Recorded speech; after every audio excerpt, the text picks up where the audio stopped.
Good morning, everyone, and welcome to this week's edition of Saturday Morning Coffee with Back to Basics Dog Training. For those of you who are joining me for the first time today, I'm Leon. I'm the trainer here at Back to Basics Dog Training, and each and every Saturday morning at 11 o'clock Eastern Standard Time, I bring you this live free Q&A dog training session. So if you're watching for the first time now live or later on the replay, put a comment in, let me know you're watching. Give me a shout out. Let me know where you're watching from. I do share this all over the country, so hopefully we get a lot of people joining us today. And as always, it's a pleasure for me to bring this platform to you to answer all your dog training questions. Good morning, my big sister. How are you? I bring this to you free, live, and in living color every Saturday morning. So let's just jump into it. And since Judy was the first one here to give me a pop out, congratulations on the new puppy. You're going to have a lot of fun going on the journey of dog training together with the puppy. I believe his name is Buddy. You sent me a picture this morning. He is adorable, folks. So we're going to start right off with this because puppies are so much fun. They're so cute. They're so lovable, so energetic. My word of caution to anybody who gets a puppy or has a puppy, guys, I know they're cute. I know they're lovable, and you just want to squeeze them and squish them and do all this good stuff to them to make you feel better. But remember, they're dogs first. All the hugging and the squeezing and the pulling of the cheeks and the adorableness is for us. For them to treat them fairly, it's to remember what they are. They are animal, canine, dog, whatever. And we need to fulfill their dog needs even as a puppy. Because if you remember, puppies, if they were left unattended with their pack, they're going to learn very quickly in life that there are certain rules, boundaries, and limitations within the pack, and that's for the pack survival. And that's what our puppies are looking for us to do when we get them, when we bring them into our homes or bring them into our packs. They need very clear, decisive rules and boundaries of what they can do and what they can't do. Because if we don't fulfill those needs, they take advantage as they get older. Now, I know in Judy's case, she has a pack of dogs. She has 2 dogs now. And it's okay for the other dog in this pack to set some of the rules for the puppy. If the puppy's playing too rough with the adult dog may correct it. And that's okay as long as it doesn't become a full out, bite. Most dogs won't bite puppies. They'll nip them. They'll growl at them. They'll say, hey, give me my personal space. And that's one of the things I have the hardest time teaching people with puppies is that you have to establish your personal space so that puppy understands that it just can't come in there and be rude anytime it wants whatever. So, it's very hard. You need to set those boundaries for the puppy because that's natural. That's going back to basics, guys. Dogs set boundaries. They set personal space. They don't always allow another dog into their personal space, and we have to learn how to do that. And how do you do that? If the puppy comes over into your personal space, you're going to disagree with it. You're going to invite the puppy into your personal space. You're not going to let it decide, I'm coming into your personal space. And I use the analogies all the time. You guys have followed me for the years I've been doing this. I always try to use analogies we can understand.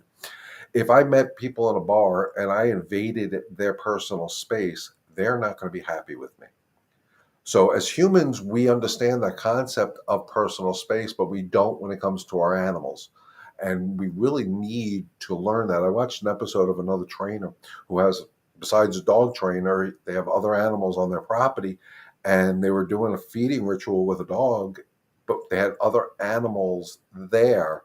And the personal space around that food was claimed by this person to all the animals, the goats, the sheep, the whatever they had there, the farm animals. They demanded their personal space, and the animals respected it because that's nature. So the biggest thing I can say to you, anybody with a puppy, is claim your personal space. Yes, you're going to allow the puppy into your personal space, but do it on your own terms. And when you're dealing with puppies, always learn to reward the calm. I talk about this week in, week out, guys. When I talk about rewarding the calm, and it's not always about giving treats, it's not always about giving high value stuff. The best reward is you, your affection, your joy that your puppy is doing what you ask them to do. But you have to learn to reward the calm. So if a puppy comes over to me with their razor sharp teeth and wants to use me as a chew toy, I'm going to disagree with that. They're not going to dictate to me and say, hey, play with me now, if that makes sense. I will initiate the play with the puppies because I love playing with puppies. It's a great joy. But I'm going to initiate that play, if that makes sense to you guys. And how I initiate the play is when the puppy's in a calm state of mind, I will start playing with it. It may be roughhousing, it may just be petting, it may just be tossing a ball, whatever it may be, but I'm going to initiate it. And the key to initiating the puppy play is not only you're setting, hey, I'm in charge, I dictate when we're going to do something, but when I decide to end play, I make sure I bring the pup all the way back down to calm, because I never want to leave them in a state of mind like, I want to play, I want to play, I want to play, I want to play, I want to play, because that will create an unbalanced state of mind, because you're leaving them somewhere up here, but you're saying, no, calm down. And what happens a lot of times is, as humans, we say, okay, we're done. In this case, Buddy, I'm done playing. And Buddy doesn't understand English. And you stop, and then Buddy comes right back and goes back for the play bite. And then we get mad at Buddy. And that's not fair to Buddy, because, and the reason he would do that is because his state of mind was still in play mode, even though you verbalized that, hey, I'm done playing. I don't want to play anymore. Mommy's tired, whatever. Oh, you hurt me. You bit me a little too hard. I'm done. I've had it with you, whatever, whatever, whatever. But you got to look at the state of mind. And it's so important, guys. Don't worry about the physical. Worry about the state of mind. I've said this week in, week out. I never go to physically control the dog. I go to mentally control the dog. And the dog wants to follow me because they're always wondering what I'm going to do next. But the energy is coming from me, no matter what the puppy does. Play biting, gets a little too hard, accidents in the house, whatever. I never get angry with the dog. And that's why I have this saying, there's no anger, no frustration, no nonsense. It's so important, especially when you're dealing with the sensitivity of a puppy. If you go to control a puppy because you're angry or you're frustrated, God, dog took a crap in my house or whatever, or bit me too hard, or whatever goes through your mind, your dog is going to become fearful of you. And we never want our dogs to respond out of fear the same way I never wanted my children to respond to me out of fear. I want them to respond to me because I'm speaking their language in a language they understand, which is my energy. No matter what they do, I'm going to stay calm. That's why, my claim to fame over all these years of training is literally I can count the number of times I've been bit on one hand. Why? Because I understand what they're saying to me, what they're communicating to me by their body language and their energy. My energy stays the same no matter what. Even if the dog is full-fledged trying to attack me, I'm not going to get angry or frustrated or scared or whatever human emotion goes into it. I'm going to stay calm. And that's what's going to teach your dog to be calm, because no matter what, you're calm. And again, using it in a human scenario, the best way we can describe it, you have young kids, you go into an area, and I always use Yankee Stadium as the example. The Bronx isn't the best area in the world. Or, sometimes it could be, intimidating at night. And I always parked away from the stadium because I wanted to get out of there. I don't want to deal with the traffic in the garages closest to the stadium. And when I walked out with my kids, I walked out like I owned the place. I didn't walk out scared. I didn't walk out intimidated. I walked out like I owned the place, but I was calm. And by me projecting that type of body language and energy, if somebody was going to try something, they may not, because they're going to say, hey, this guy's pretty confident. We're going to leave him alone. Let's go for somebody who's, intimidated or insecure or whatever. So your energy controls your environment. And I know I talk about this all the time, but the energy that we use to help our animals controls the environment around us. Energy travels, in my opinion, almost further than your voice can. because it's like an aura that spreads out, and it's a beautiful thing when you go and you see somebody who has a good energy. You feel better. But if you go into a house that people are angry, frustrated, or whatever at the world, it can physically make you sick. I remember once when I did get bit, and I ended up getting not the bite made me sick. That negative energy that pulsed through my body when that dog bit me made me almost physically ill. Excuse me. So that's how important your energy is. The other thing I tell people all the time, now I know Buddy's a puppy, I think you said like 8 weeks old or something like that, is one of the things you really want to do, and I know the vets will scare the living bejeepers out of you, is you do want to start leash training 3 months old. So you want to start leash training him now. So the routine should be, hopefully you're using a crate, from the crate with a leash out to the yard to where you want him to go to the bathroom on a leash, add a heel till you get to the spot where you want him to use the bathroom. Then you can give him the full leash, let him smell, pee, poop, do whatever he wants to do. If you're walking him in public, of course, if he poops, please clean up after your dog, folks. Public service announcement. And then after he's done, if you want to do some playtime out there, of course, if your dog goes to the bathroom outside, make sure you bring your treats out there because that's high value. Remember, I only use treats for high value stuff, and what's high value is for me, which is my dog going to the bathroom outside. I bring the treats with me outside because I reward them outside. I don't reward them when they come back in because dogs become too smart and they say, if I go out and I come back in, I get a treat. Yay for me, I'm going to go out a million times because I'm going to get that treat a million times. So you treat them after they go to the bathroom outside, and it could be for peeing or pooping. It doesn't make a difference. I would personally reward both, but my energy is always so happy when they go to the bathroom outside. I'm like, yes, good, yeah. And I get excited. So they feel that excited energy. This is great. They're doing what I wanted them to do, and they're so happy because they want to please us. And this way, when they have the accident inside, they don't get the treat. They don't get my energy of being happy. They learn very quickly. So you bring your treats outside, but you start your leash training day one. Guys, we don't use our leashes enough. Remember, the leash is not a walking tool. It is a training tool. Same way when I have a puppy, when they're not in their crate, they're tethered to me or somebody, so they're not running around the whole entire house, because when they're out of sight, they get in trouble, like little kids. So it's so important that you keep them with you. And this way, when they do something you're not comfortable with, they try to pick up your slippers, your socks, your underwear, you're chewing your furniture, trying to maybe jump up on the couch, and you don't want them on the couch yet because they haven't earned the privilege. You have the leash on them so you can make your little slight leash correction with your firm no or nope or hey or whatever discipline sound you're going to use, so they learn that biting the leg of the coffee table is unacceptable at an early age. But if they're not on the leash, then you have to chase them when you see them having this unwanted behavior, and it becomes the game.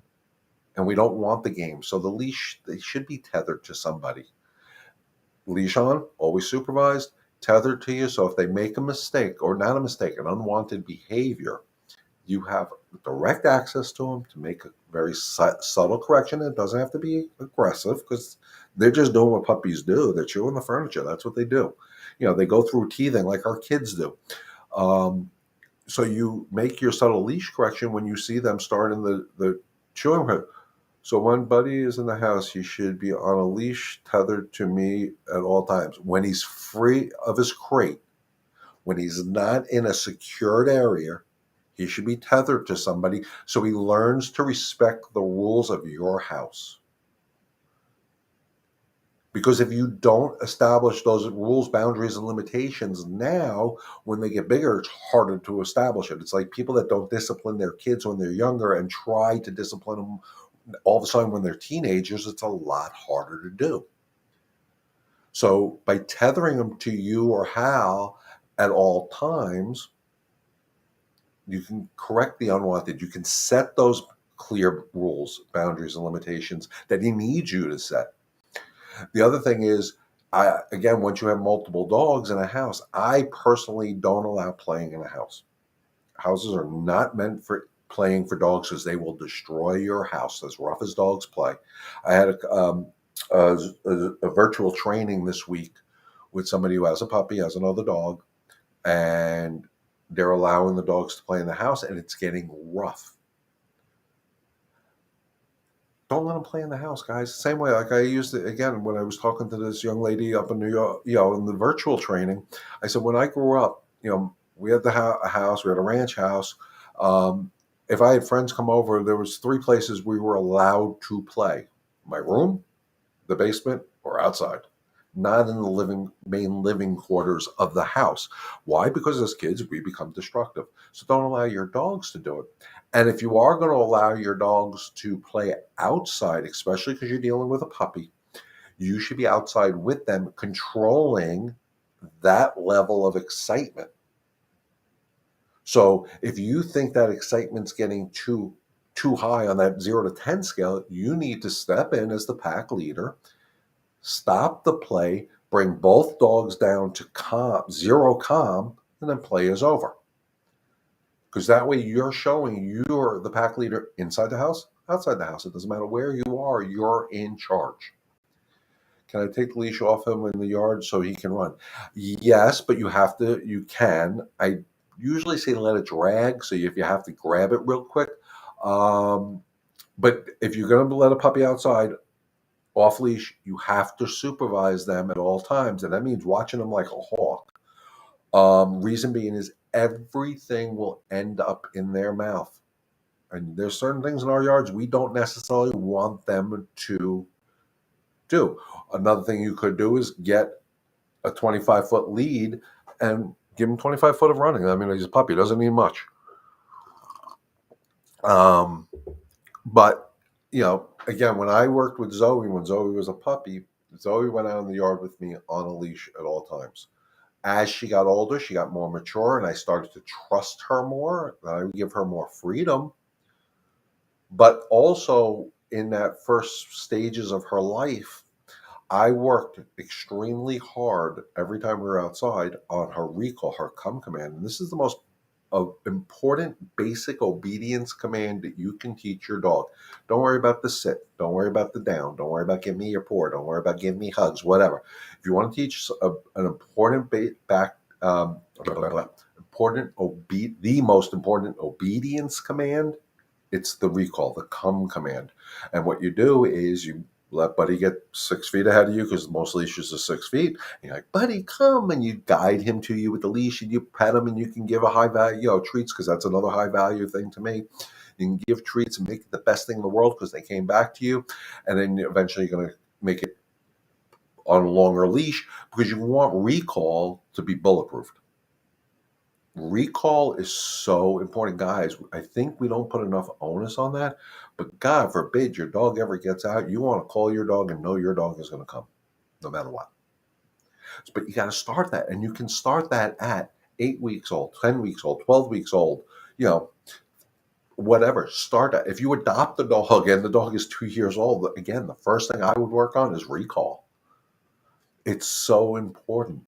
And the come command, here, come, whatever word you're going to use, has to be a fun command. Buddy, come, yay! And he comes, yay, yay, yay, yay, yay. You rough him up a little bit, and you give him a treat because you want that to be bulletproof. This way, when he's in the yard when he's older and he sees that squirrel or whatever, and he decides I'm going to chase it, you can just say, "Buddy, come," and should stop and come right back to you. But you got to work on it, and that's something I did with Zoe every single day. Usually. Yes, this will be recorded. You can always catch the replay anytime on my Facebook channel or on my YouTube channel. Or on I think I'm posting this now on my personal Facebook, so you can catch it there too. So go run, do your errands, give Hal my best, and we'll talk to you soon. So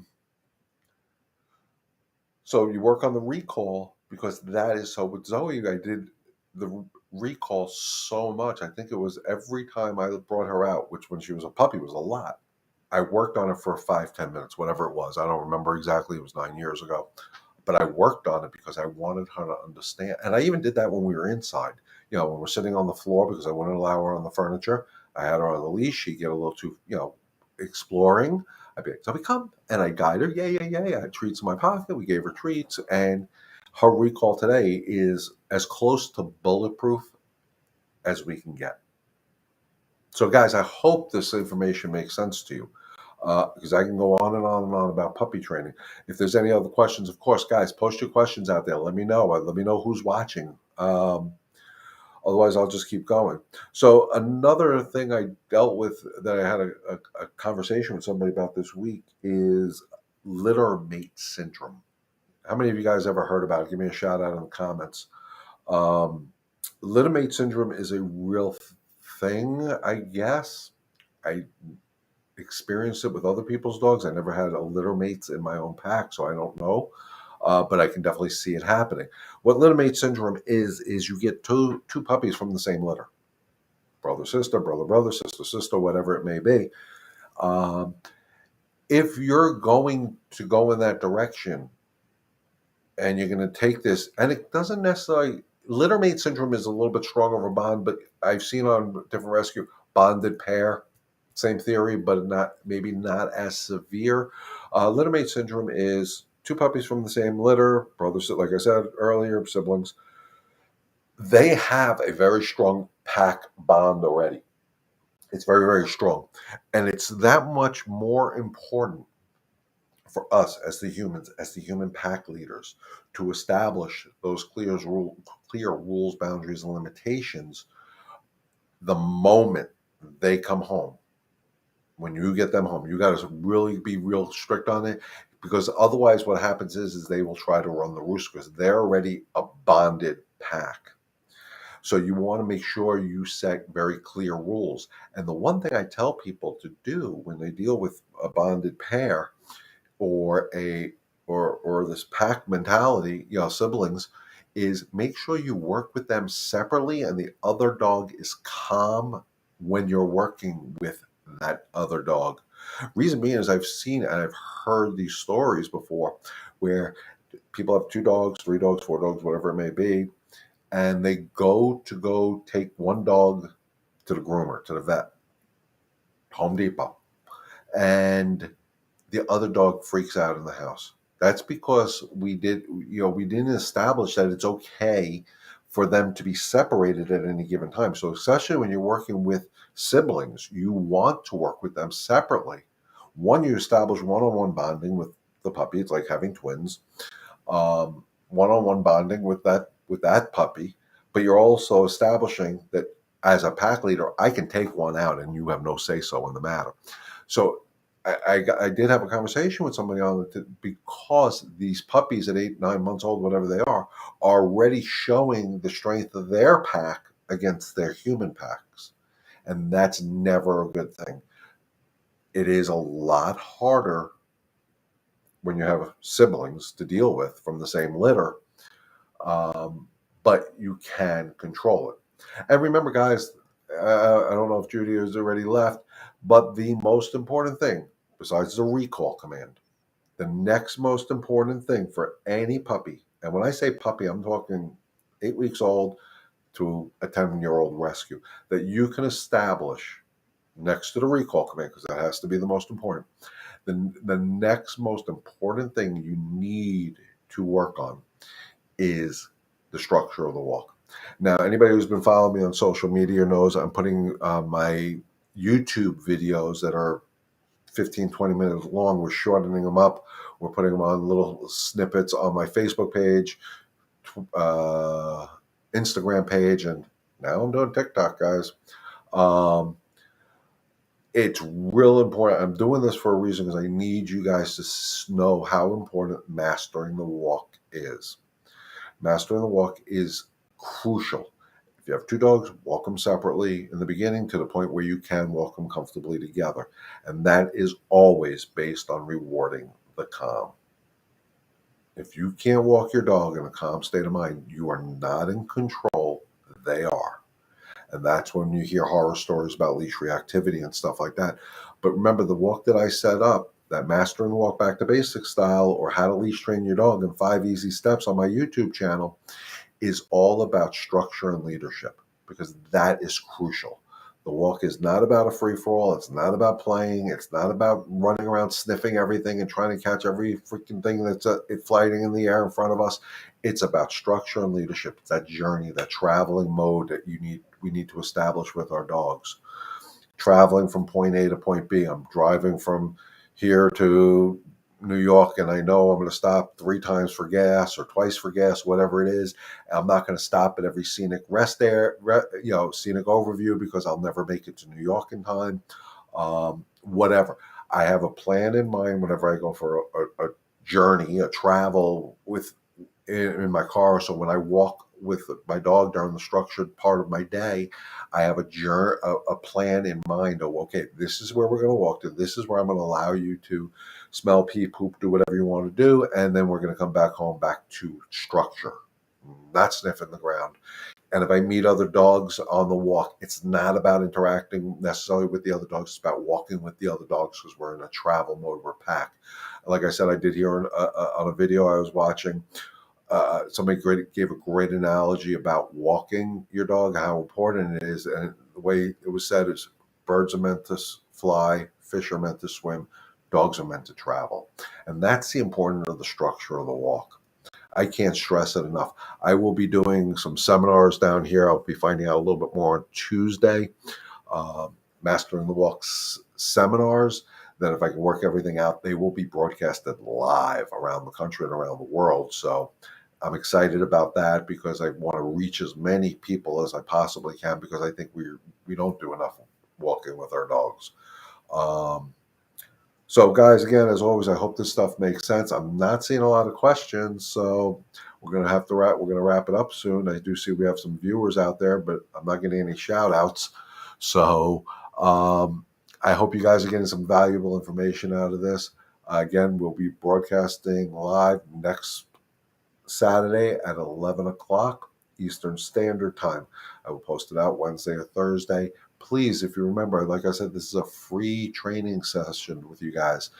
The only thing I do ask in return is to share this information, share my posts with your friends and relatives around the country and around the world, so we can help me live up to what I want to do, which my goal, as always, is together we can help one dog and one family at a time. But I need your help on that. And that's all you have to do, is when you see my posts, share it. Invite people to come to this platform. Anybody who has any questions on their dog, there is no questions off limits. Period. End of discussion. If you want to talk about the tools of the trade, I will talk about the tools of the trade. If you want to talk about different methodologies of training, I will be happy to discuss different methodologies. There are a ton of them out there. Our goal is to always find what works for you and what works for your dog. So again, guys, I hope all this makes sense. I hope you enjoyed this week's show. Would love to have more questions, but since there is none, we're going to start wrapping it up for the weekend.